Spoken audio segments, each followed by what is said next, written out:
सहनाववतु सहनौ भुनक्तु सह वीर्यं करवावहै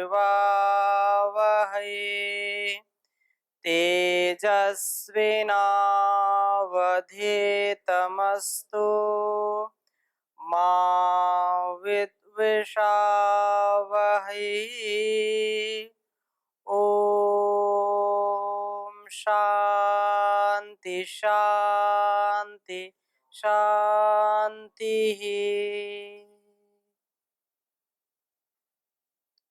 वैदिक जीवन पद्धति की इस कक्षा में आप सबका पुनः हार्दिक स्वागत है, अभिनंदन है।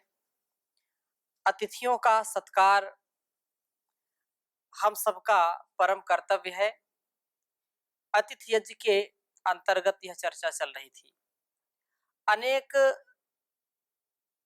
शास्त्रों, अनेक ग्रंथों का उदाहरण आपके सामने मैंने प्रस्तुत किया कि अतिथियों का सत्कार क्यों आवश्यक है और अतिथियों का सत्कार न करने से क्या हानि है, करने से क्या लाभ है। लाभ भी अनेक हैं और ना करने से हानियां भी अनेक हैं। परंतु मनुष्य का जीवन सदैव लाभ पाने के लिए ही होता है। कोई भी व्यक्ति हानि नहीं पसंद करता है, दुख नहीं पसंद करता है, उसको लाभ चाहिए और लाभ के लिए वह मनसा वाचा कर्मणा पुरुषार्थ करता है। बिना पुरुषार्थ के कुछ भी सिद्ध हो नहीं सकता है। बिना सदकर्म किए अपने अंतःकरण में सुख शांति का अनुभव नहीं कर सकता है। इसलिए जो भी वेदोक्त है, जो भी वेदानुकूल आचरण है, उसको आत्मसात करके हम सुखी बनते हैं, हम लाभ प्राप्त करते हैं, कल्याण को प्राप्त होते हैं। लोगों को लाभ भी चाहिए, लेकिन कौन सा लाभ हो? शुभ लाभ। लोग लिखते हैं ना, लाभ तो मिल गया, लेकिन कैसा लाभ हो? शुभ हो, अशुभ नहीं। धन का लाभ होना चाहिए, लेकिन वो शुभ से आए, शुभ कर्मों से आए, शुभ कामनाओं से आए, शुभ भावनाओं से आए। किसी की हिंसा करके लाभ नहीं लेना है, किसी का गला दबा करके धन का लाभ नहीं लेना है। जो भी स्वास्थ्य लाभ है या धन लाभ है, वो शुभ को बढ़ाने वाला हो और साधन कैसा होना चाहिए? शुभ हो। बिना शुभ के हमारा जो जीवन है वो कभी भी जो आंतरिक शांति हम चाहते हैं वो नहीं मिल पाती है। यदि व्यक्ति को हमेशा प्रसन्न रहना है तो उसके अंदर की जो मलिनता है, उसके अंदर का जो दोष है, उसके अंदर की जो कमजोरी है, जो संकीर्णता है, उसको वो दूर करें। और हमेशा इस बात को ध्यान में रखना चाहिए कि जो व्यक्ति प्रसन्न रहता है, जो व्यक्ति सदा प्रसाद से युक्त रहता है, वो बहुत उच्च स्थिति में रहता है और महानतम उसका जीवन होता है। कई लोग ऐसे होते हैं, कुछ उनके साथ घटना भी नहीं घटी होती है, फिर भी उनके चेहरे पर 12 बजे होते हैं, बिल्कुल जो है अस्त व्यस्त रहते हैं। और कुछ ऐसे होते हैं कि अस्त व्यस्त नहीं, वो सदा व्यस्त और मस्त रहते हैं, स्वस्थ रहते हैं। गीता में एक श्लोक आता है, प्रसादे सर्व दुखानाम हानिरस उपजायते प्रसन्न चेतसो ह्याशु बुद्धि पर्यवतिष्ठति। कि जिनकी भाव भंगिमा, जिनके स्वभाव में नैर्मल्य है, निर्मलता है, जिनके मनों में निर्मलता है, वो कभी दुखी नहीं होते। प्रसादे सर्व दुखा नाम हानि सोपजायते। मन की जो प्रसन्नता है, मन की जो पवित्रता है, मन की जो शुचिता है, उस शुचिता से, उस पवित्रता से व्यक्ति सदा प्रसन्न रहता है। और प्रसन्न वदन रहने से, प्रसन्न रहने से रोग नहीं होते। एक बड़ा विज्ञान है ये। कुछ को कोई गम नहीं है, फिर भी इतने परेशान रहते हैं। खाने को भोजन भी मिलता है, रहने को मकान भी मिलता है, पहनने को वस्त्र भी मिलते हैं, फिर भी वो चिंता में डूबे रहते हैं। चिंता और चिता में कितना अंतर है? एक बिंदी का अंतर है।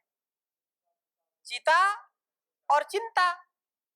जो चिंता है वो किसको जलाएगी? जिंदे को। और जो चिता है वो मुर्दे को। तो अतिथि का सत्कार हम प्रसन्न वदन होकर के करें, और वही आतिथ्य अच्छा कर पाता है जो प्रसन्नता से, निर्मलता से, उसके मन में कोई खोट नहीं है, वो अच्छी प्रकार से सेवा करता है। कुछ बोलते नहीं जी, ये तो क्या बताएं, हम नाराज नहीं रहते, नाराज नहीं होते, क्रोधित नहीं होते, लेकिन क्या करें, हमारा चेहरा ही ऐसा है। लोग देखते हैं बोले तो ये नाराज, हम बिल्कुल नाराज नहीं होते, अंदर से प्रसन्न रहते हैं। तो कुछ हमको स्वभाव में कुछ चीजें दिखानी होती हैं और कुछ चीजें दिखानी नहीं होती हैं। इसका तात्पर्य उल्टा नहीं ले लेना कि मन में तो परेशानी है, क्रोध है, और बाहर बाहर मुस्कुरा रहे हैं, दांत फाड़ रहे हैं, हंस रहे हैं जबरदस्ती, ऐसा भी नहीं। और अंदर अंदर हंस रहे, बाहर रो रहे हैं, ऐसा भी नहीं होना चाहिए। समता युक्त जीवन जीने का प्रयास हमारा होना चाहिए। इसलिए यहां जो आतिथ्य का प्रसंग चल रहा है, हम सबका परम कर्तव्य है कि इसको अच्छे से निभाएं। आज मैं आपके समक्ष कठोपनिषद का एक प्रसंग रखूंगा, और जिसके कारण ये पूरा कठोपनिषद का जो है कथानक, व्याख्यान हमको सुनने को मिलता है। उसके मूल में क्या है? उसके मूल में अतिथि सेवा ही है। अतिथि कितना महत्वपूर्ण होता है, उसका आतिथ्य कितना महत्वपूर्ण होता है, उसकी प्रसन्नता कितनी महत्वपूर्ण होती है। अगर वो प्रसन्न नहीं हुआ तो क्या हानि हो सकती है। इसी संदर्भ में, इसी बात को लेकर के नचिकेता को यमाचार्य कह देते हैं कि मैं तुमको 3 वर देता हूं, मांगो जो मांगना हो। इसलिए क्योंकि बिना खाए पिए 3 दिन तक तुम मेरे यहां रहे। अर्थात अतिथि यदि किसी के घर में बिना खाए पी रहे तो ये बहुत बड़ा अभिशाप है, उसको बहुत बड़ा पाप लगता है। हमको इस शिक्षा ग्रहण करनी चाहिए कि हमारे घर में यदि कोई अतिथि आया है, हम मालपुए खा रहे हैं और उसको सूखी रोटी खिला रहे हैं, ये भी अच्छी बात नहीं है। हम खा रहे हैं और उसको भूखा मार रहे हैं, ये भी अच्छी बात नहीं है। सबसे पहले अतिथि देवो भव, अतिथि को खिलाना चाहिए और बहुत ही श्रद्धा के साथ खिलाना चाहिए। तो एक श्लोक, एक श्रुति आपके समक्ष में प्रस्तुत करूंगा। बहुत ही सुंदर बात कही है कि जब किसी विद्वान के घर या किसी के भी घर कोई विद्वान आ जाए, चाहे विद्वान के घर में हो या विद्वान किसी घर में जाए, तो ऐसा जो ब्रह्म में विचरण करता है, जो ब्रह्मचारी है, जो ब्राह्मण है, जो विप्र है, जो वेद वेदांगों की चर्चाओं में विशेष रुचि रखता है, सबको उपदेश करता है। ऐसा अतिथि यदि किसी के घर में जाए और उसका सत्कार ना हो, वहां का वो अन्न और भोजन ना पाए, तो उसका बहुत बड़ा दोष होता है। और दोष को कैसे दूर करें, इसके संदर्भ में विचार करना चाहिए। तो यही बात यहाँ पर नचिकेता के संदर्भ में कहा कि जो अतिथि वैश्वानरः प्रविशत्य अतिथिर ब्राह्मणो गृहान तस्य ताम शांतिम कुर्वन्ति हर वैवस्वत उदुकम। अर्थात विवस्वान के पुत्र यमाचार गृहान वैश्वानरः, अग्नि के समान जो तेजस्वी ब्रह्म तेजस को जिन्होंने धारण किया, ऐसा तेजस्वी ब्राह्मण, ऐसा ब्रह्मचारी विद्वान अतिथि, अरे जिसके घर का अतिथि बन करके आया है, वो जहां प्रवेश करता है तो वहां सुख शांति जरूर पहुंचती है, उसके पीछे पीछे जाती है। शांतिम, सत्कार रूपी जो शांतिम सुखद प्रसन्नता को कुर्वंती, सत्पुरुष करते रहते हैं।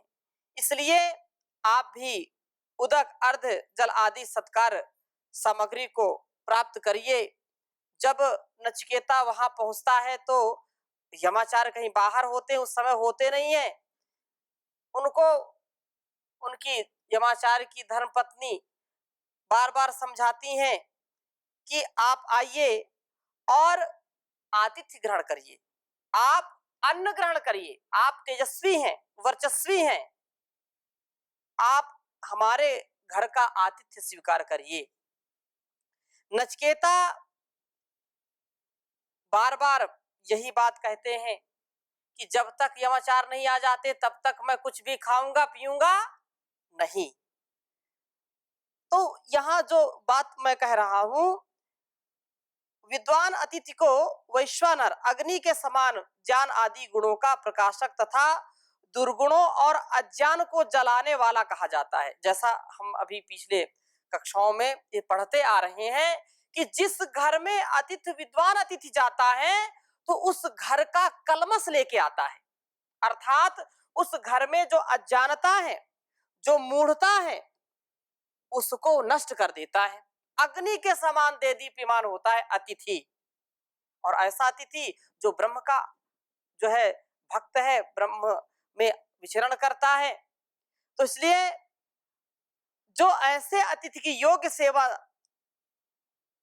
करता है और ऐसी सेवा से श्रद्धा से यदि सत्कार नहीं करते हैं, वे अग्नि से दग्ध होने के कारण उत्तम गुणों के प्राप्त न होने से सदा दुखी होते हैं। दोनों बातें हैं।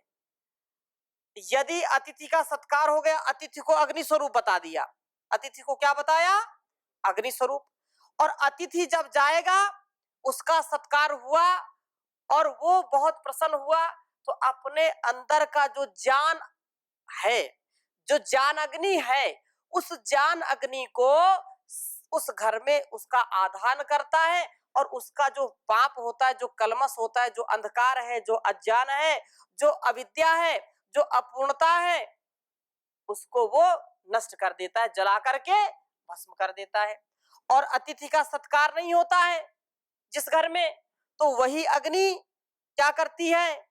उस घर के उत्तम गुणों का नाश कर देती है या उसको दुख में जो तड़प रहा होता है उसमें और वृद्धि हो जाती है। यहाँ जो वैवस्वत विवस्वान सूर्य का पुत्र कहा, उसका आशय यह है कि सूर्य का काल का निर्माण करता है। काला पचति भूतानि, काल सब प्राणियों को पकाता है, अर्थात नष्ट कर देता है। ऐसा ईश्वरीय नियम सर्वत्र दृष्टिगोचर होता है। अतः अवश्यंभावी निश्चित रूप से जो हम अतिथि के साथ व्यवहार करते हैं वह हमारे लिए पाप का भी कारण बन सकता है और हमारे लिए पुण्य का कारण भी बन सकता है।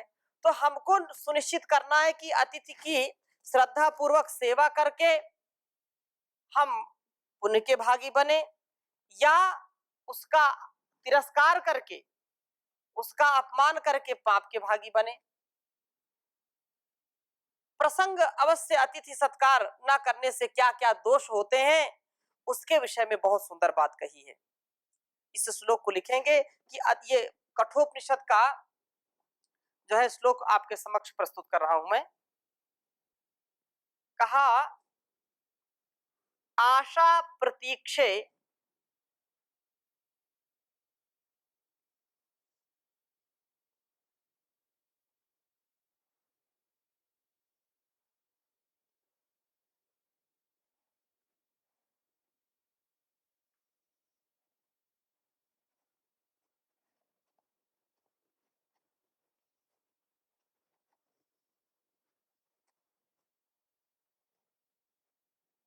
आशा प्रतीक्षे संगतम सुनृतांच।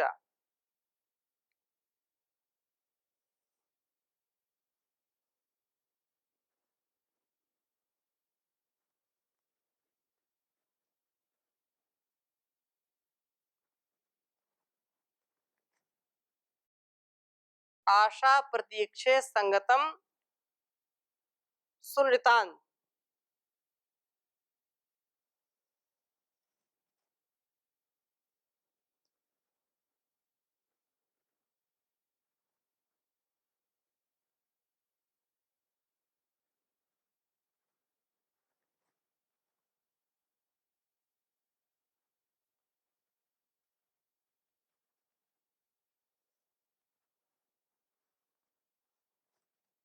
आशा प्रतीक्षे संगतम सुनृतान चेष्टा पूर्ते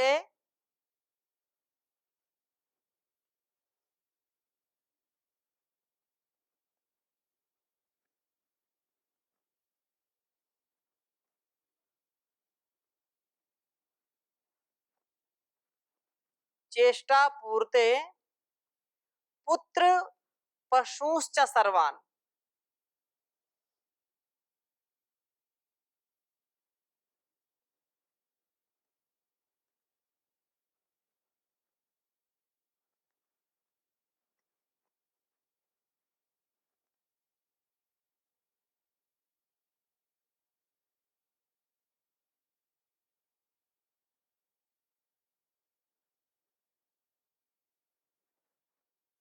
पुत्र पशुश्च सर्वान।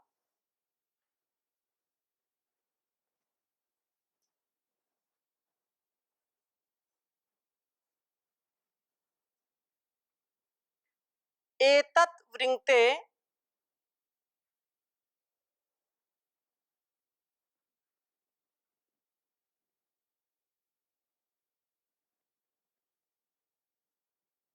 एतत् वृङ्क्ते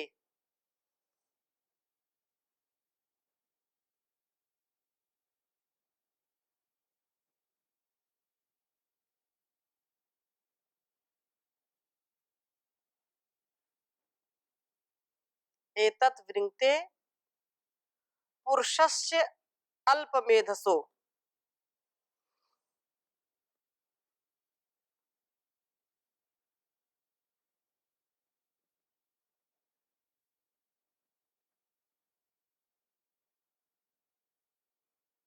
पुरुषस्य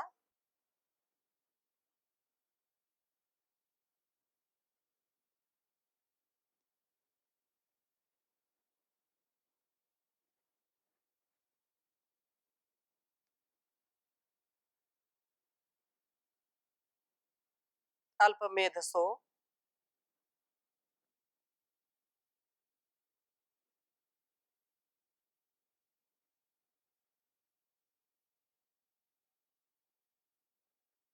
यस्य स्ननन्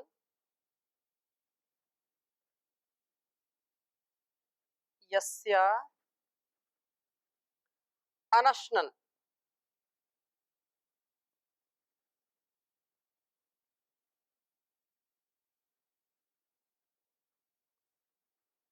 यस्य अनश्नन् वसति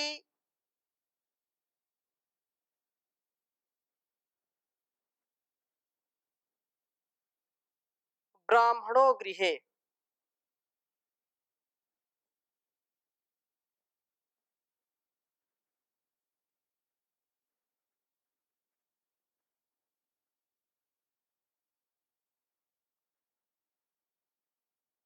गृहे।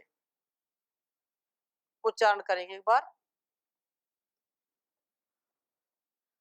आशा प्रतीक्षे संगतम श्रुतान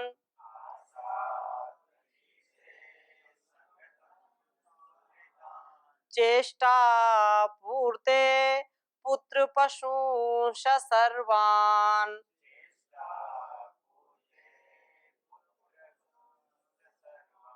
एतद् वृङ्क्ते पुरुषस्यल्पमेधसो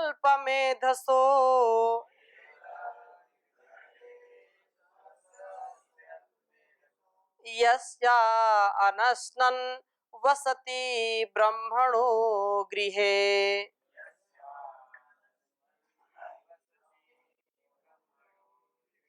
तो आशा प्रतीक्षे संगतम श्रुताम चेष्टा पूर्ते पुत्र पशुश्च सर्वान् एतत् वृङ्क्ते पुरुषस्यल्पमेधसो यस्य अनश्नन् वसति ब्राह्मणो गृहे। ये बात कही कि जिस पुरुष के घर में, गृहे, जिसके घर में या जिसके घर पर ब्राह्मण जो धीर गंभीर विद्वान है, यदि वह अनशनन भोजन आदि सत्कार न प्राप्त करता हुआ वसती रहता है। अनशन बोले आमरण अनशन, अनशन लोग कर जाते हैं बिना कुछ खाए पिए, अनशन करते हैं ना, तो अनशन शुद्ध क्या है? अनशनन। तो अनशनन भोजन आदि सत्कार ना प्राप्त करता हुआ यदि किसी के घर में कोई विद्वान अतिथि रुकता है, रहता है, तो उस अल्प मेधसा, उस मंद बुद्धि पुरुष के आशा प्रतीक्षे, बहुत सुंदर बात है और इसको समझना चाहिए कि ऐसा व्यक्ति विद्वान है और वो हमारे घर में रुका है और उसको हम भोजन पानी नहीं दे रहे हैं, तो हमसे ज्यादा मंद बुद्धि कोई नहीं होगा। अर्थात ये हमारी अल्प मेधा का परिणाम है, हमारी अल्पज्ञता का, हमारी नासमझी का परिणाम है कि ऐसे धीर गंभीर विद्वान को अपने घर में रख करके हम कुछ उसको खिला पिला नहीं रहे। तो कह रहे हैं कि आशा प्रतीक्षे, आशा क्या होती है? जो परोक्ष है, अभिष्ट विषयों की प्रार्थना पूर्वक प्राप्ति, उत्कंठा तथा प्रतीक्षा जो है वो प्रत्यक्ष इंद्रिय गोचर अथवा प्राप्त करने के योग्य की जो है प्राप्ति की इच्छा। आशा क्या है? जो अप्रत्यक्ष है। और जो प्रतीक्षा है वो क्या है? वो जैसे आप ऐसे लोक भाषा में बोलते हो ना, मुझे बस की प्रतीक्षा है, ट्रेन की प्रतीक्षा है, अपने मित्र की प्रतीक्षा है? कोई आ रहा है तो दृष्टिगोचर हो रहा है ना। मुझे आशा है कि मैं बहुत बड़ा आदमी बनूंगा, या हम आशा करते हैं कि आप सुखी होंगे, ऐसा बोलते कि नहीं? तो जो आशा है वो परोक्ष है, अभिष्ट विषय की प्रार्थना पूर्वक प्राप्ति की उत्कंठा। और प्रतीक्षा क्या है? प्रतीक्षा जो परोक्ष अभिष्ट है उसकी कामना, जो है प्रत्यक्ष है। जो प्रत्यक्ष प्रतीक्षा वही है जो इंद्रिय गोचर है, जिसको हम इंद्रियों से देखते हैं, जो जिसकी प्रतीक्षा करते हैं, जो प्राप्त करने के योग्य है, इंद्रियों के द्वारा जो प्राप्त करने के योग्य है वो क्या है? प्रतीक्षा है। और आशा क्या है? जो दृष्टिगोचर ना हो, जो अप्रत्यक्ष हो। इसलिए ये जो प्राप्ति की इच्छा, जो संगतम सत्संगति से होने वाला फल, शून्यताम सत्य तथा मधुर वाणी का फल, इष्टापूर्ते यज्ञ आदि वैदिक कर्मों का फल तथा सामाजिक भलाई के लिए किया गया कार्य जो लोग कर देते हैं, उन कर्मों का फल, जैसे अभी तो इसका ज्यादा प्रचलन नहीं है, पहले लोग यदि कोई पुण्य का काम करना चाहता था तो तालाब और कुएं जो है बनवाता था और उसी को पुण्य समझते थे लोग कि तालाब बना दिया तो उसमें स्नान आदि के लिए, पशु पक्षियों के लिए, अथवा कुआं बना दिया तो जो राहगीर हैं उनको भी पानी मिले। तो ये अब फिर इसके बाद नल आदि का भी हो गया था। अभी भी जहाँ पर इसका अभाव है, जल आदि का अभाव है, वहां पर ये होता है। और खासकर मई जून के महीने में तो लोग प्याऊ रखते हैं। तो वो एक अनाथालय बनवाना, विद्यालय बनवाना, चिकित्सालय बनवाना आदि। तो धर्मशाला आदि पुण्य कर्मों का फल सर्वान सब पुत्र पशु पुत्र तथा पशुओं एतत् असकृत अतिथि वृंगते रहित अर्थात नष्ट कर देता है। ये सारे जो लाभ हैं या सारे जो पुण्य हैं, जो भी पुण्य की दृष्टि से हमने किया कि ये पुण्य क्या होगा, यदि विद्यालय खुलवाया, चिकित्सालय खुलवाया, तो उसका पुण्य नहीं मिलेगा यदि अतिथि हमारे यहाँ भूखा पड़ा हुआ है। यदि अतिथि का हमने सत्कार नहीं किया तो हमारे द्वारा किया गया जो कर्म है, कितना बड़ा हो, सत्कर्म है, वो फलदायी नहीं होगा। इसलिए इसको हमको समझना चाहिए और जीवन में इसका उपयोग भी करना चाहिए। तो अतिथि का सत्कार न करने से क्या क्या हानियां होती हैं, उन्हें प्रसंगवश यहाँ पर दिखाया है। और जिसके घर अतिथियों का योग सत्कार नहीं होता, उसके पुण्यों का फल नष्ट हो जाता है, इसमें कोई संदेह नहीं है। तो आज इन्हीं भावों के साथ यहीं पर विराम लेते हैं। शेष चर्चा अगली कक्षा में करेंगे। ओम शांति शांति शांति।